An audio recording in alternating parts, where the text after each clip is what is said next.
जय जगन्नाथ कहतु केमिति अछंती सांग माने ए दुनिया रे बंची रहिबा पई समस्ते चाहि थांती कि अपार धनर प्राप्ति हो। केही भी केबे चाहि न थांती कि तांको पाखकु धन न आसु आउ से निर्धन होई जांतु, किंतु चाहिले कोन हेबो ए धन तो खाली चाहिले मिलि जीवनी। सेथि पई आपनकु मां लक्ष्मी को प्रसन्न करबाकू पड़िबो, खुशी करबाकू पड़िबो। मां लक्ष्मीकर कृपा हेले घर परिवार रे धनर कमी आउ आर्थिक परेशानी केबे हेले रहिबो नाही। धन आउ ऐश्वर्यर देवी मां लक्ष्मीकर कृपा पाइबा हेले शास्त्र रे किछि अत्यंत सरल उपाय बतई दिया जाइछि, जहा उपरे कि माता लक्ष्मी प्रसन्न होई थांती आउ से आशीर्वाद रो कृपा मध्य वर्षा करि थांती। तेबे आसंतु जानिबा एमिति को चारोटी काम अछि जहा को करिबा द्वारा घरे सुख समृद्धि बनि रहिबो तथा प्रत्येक क्षेत्र रे सफलता एवं धन आगमन रो रास्ता खोली जिवो। तो सांग माने आजिर वीडियो रे आमे एया जानिबा कि जदि प्रत्येक दिन सकाळु उठी आमे एही चारोटी काम करिबा तो मां लक्ष्मी को आपण घर को आसीबा पई केही केबे रोकी पारिबे नाही। काहेकि ना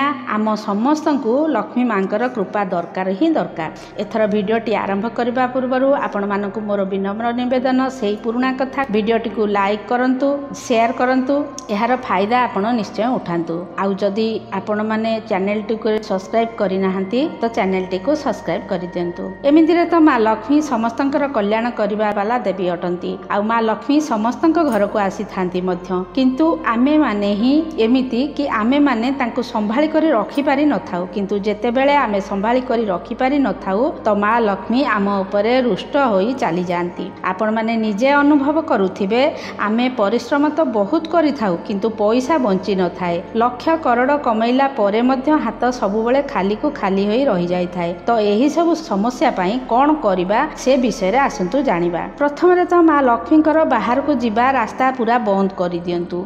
माने मां लक्ष्मी जो काम को भल पाती नाही से काम गुड़िक करिबार ठारू दूरेई रुहंतु, जहा फल मां लक्ष्मी आम घरे स्थायी होई रहिबे। आम हाथ में सर्वदा लक्ष्मी वास करिवे। लक्ष्मी तो समस्त हाथ में एते सहजरे रुहंती नाही। एहा एइथि पई काहेकि ना मां लक्ष्मी स्वभाव रे चंचला होई थांती, सेइथि पई तो आसी थांती मां लक्ष्मी काहेकि ना से आम भाग्य रे थांती किंतु हाथरू खसी जांती। काहेकि ना आमे तांकर चंचल स्वभाव को ठीक भाव रे बुझी पारु नथिले। तो सेइथिपाई जदि आपण भी मां लक्ष्मीकर कृपा पाइबाकू चाहुचंती तो खाली एही चारोटी काम करंतु, जहा फल मां लक्ष्मी आपणक घरे सबु बेल पई रहिबे। आपण जानिथिबे कि मां लक्ष्मी को धन आउ ऐश्वर्यर देवी कहा जाए। शास्त्रर अनुसार देवी लक्ष्मीक कृपारु ही व्यक्ति को धनर प्राप्ति होइथाए। सेइथिपाई समस्तंकर कामना होइथाए कि तांको उपरे मां लक्ष्मीकर कृपा सबु बेल पई रहिथाउ। सेइथिपाई आपण जदि चाहिबे लक्ष्मी माता को प्रसन्न करिबा पई ए किछि उपाय करि पारिबे। यही उपाय करिले घरे सुख शांति आउ समृद्धि तो आसी थाए। यह सांगरे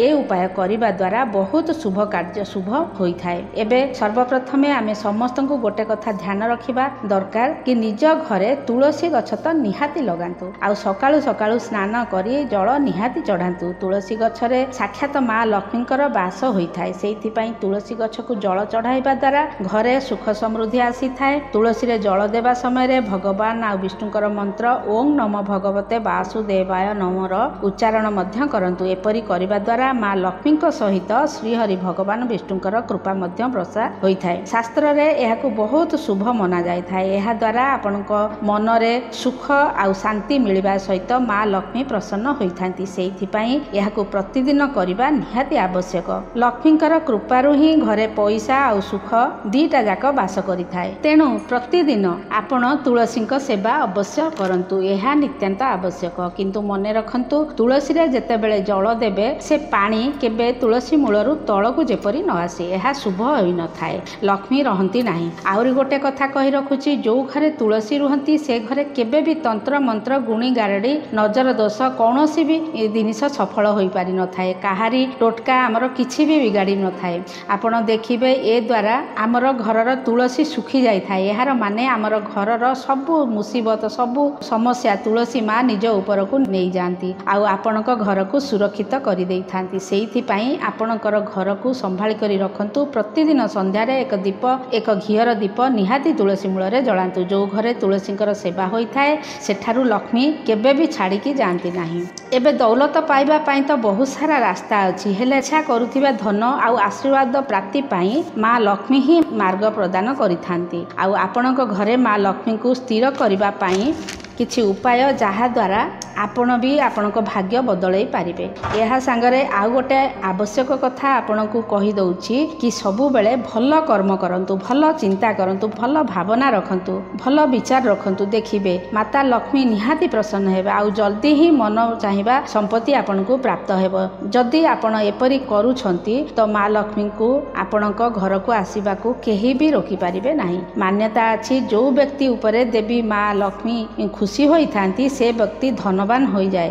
ସେଇଭଳି ଯେଉଁ ବ୍ୟକ୍ତି ଉପରେ ମା ଲକ୍ଷ୍ମୀ ରୁଷ୍ଟ ହୋଇଯାଆନ୍ତି ସେ ଲକ୍ଷେ ଚେଷ୍ଟା କରିବା ପରେ ମଧ୍ୟ ନିର୍ଧନକୁ ନିର୍ଧନ ହିଁ ରହିଥାଏ। ସେଇଥିପାଇଁ ତ ମା ଲକ୍ଷ୍ମୀଙ୍କୁ ଖୁସି କରି ତାଙ୍କର ଆଶୀର୍ବାଦ କୃପା ପାଇବା ପାଇଁ ଅନେକ ଉପାୟ ମଧ୍ୟ କରିଥାନ୍ତି। କାହିଁକି ନା ମା ଲକ୍ଷ୍ମୀଙ୍କ କୃପାରୁ କୌଣସି ପ୍ରକାରର କମି ରହିନଥାଏ ଆଉ ବ୍ୟକ୍ତିର ସବୁ କଷ୍ଟ କଟି ଯାଇଥାଏ। ସେଇଥିପାଇଁ ଯଦି ଆପଣ ମା ଲକ୍ଷ୍ମୀଙ୍କୁ ପ୍ରସନ୍ନ କରିବା ପାଇଁ ଚାହୁଁଛନ୍ତି ତ ସକାଳୁ ଉଠି ଖାଲି ଏଇ କିଛି କାମ କରିବାକୁ ପଡ଼ିବ। ପ୍ରଥମତଃ ତୁଳସୀଙ୍କ ସେବା ଅବଶ୍ୟ ଦରକାର ଆଉ ଦ୍ୱିତୀୟ କଥା ହେଲା ଆପଣଙ୍କ ଘରକୁ ଆସୁଥିବା ଅତିଥିଙ୍କର ସମ୍ମାନ ଅତି ସରଳ ଭାବରେ କରିବା ଦରକାର। କାହିଁକି ନା ଅତିଥିଙ୍କ ରୂପରେ କେତେଥର ସ୍ୱୟଂ ଭଗବାନ ଆସିଥାନ୍ତି ଆଉ ଏଥିରେ ମାତା ଲକ୍ଷ୍ମୀ ପ୍ରସନ୍ନ ମଧ୍ୟ ହୋଇ ଆଶୀର୍ବାଦର କୃପା ବର୍ଷା କରିଥାନ୍ତି। ଅର୍ଥାତ୍ ଘରେ ସୁଖ ସମୃଦ୍ଧି ଆଉ ସାକ୍ଷାତ ମା ଲକ୍ଷ୍ମୀଙ୍କର ବାସ ହୋଇଥାଏ।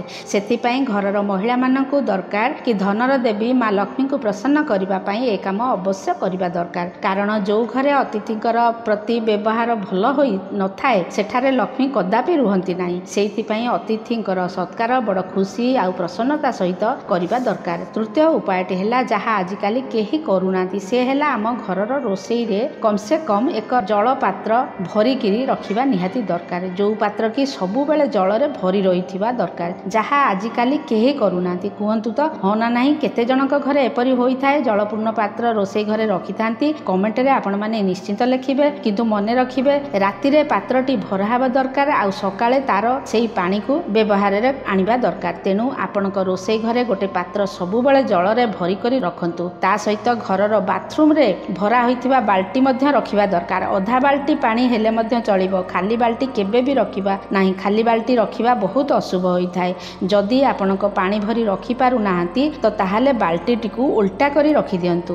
ଏବେ ଆସନ୍ତୁ ଚତୁର୍ଥ କଥା ଜାଣିବା ଯାହାକି ବହୁତ ମହତ୍ୱପୂର୍ଣ୍ଣ କଥା। ଏହାକୁ ଧ୍ୟାନ ଦିଅନ୍ତୁ। ସବୁ ମହିଳାମାନେ ଏହା କରିବା ନିହାତି ଦରକାର। ଗୁରୁବାର ଦିନ ହଳଦୀରେ ଗଙ୍ଗାଜଳ ମିଶାଇ ମେନ୍ ଡୋରର ଦୁଇ ପଟରେ ଆପଣ ସ୍ୱସ୍ତିକର ଚିହ୍ନ ନିହାତି ବନାନ୍ତୁ। ଏହା କରିବା ଦ୍ୱାରା ନକାରାତ୍ମକ ଦୂର ହୋଇଥାଏ ଘରୁ ଆଉ କେଉଁ ବି ନକାରାତ୍ମକ ଉର୍ଜା ଆମ ଘରକୁ ପ୍ରବେଶ କରିନଥାଏ।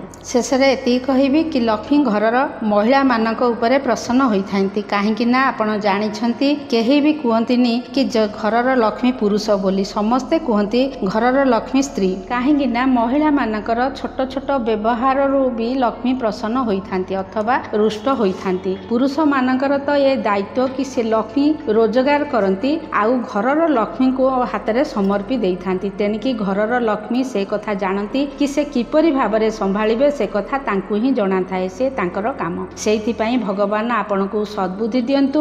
ଭଗବାନ ଆପଣଙ୍କ ସମସ୍ତଙ୍କର କଲ୍ୟାଣ କରନ୍ତୁ। ଆଶା କରୁଛି ଆଜିର ଏ ଭିଡ଼ିଓଟି ଆପଣମାନଙ୍କୁ ପସନ୍ଦ ଆସିଥିବ। ନିଶ୍ଚୟ କମେଣ୍ଟରେ ଜୟ ମା ଲକ୍ଷ୍ମୀ ନିଶ୍ଚୟ ଲେଖିବେ। ପୁଣି ଦେଖା ହେବା ପର ଭିଡ଼ିଓରେ। ସେତେବେଳେ ଯାଏ ଆପଣମାନେ ଖୁସିରେ ରୁହନ୍ତୁ, ବ୍ୟସ୍ତ ରୁହନ୍ତୁ ଆଉ ମା ଲକ୍ଷ୍ମୀଙ୍କ ଆଶୀର୍ବାଦରୁ ସର୍ବଦା ସୁସ୍ଥ ରୁହନ୍ତୁ। ଜୟ ଜଗନ୍ନାଥ।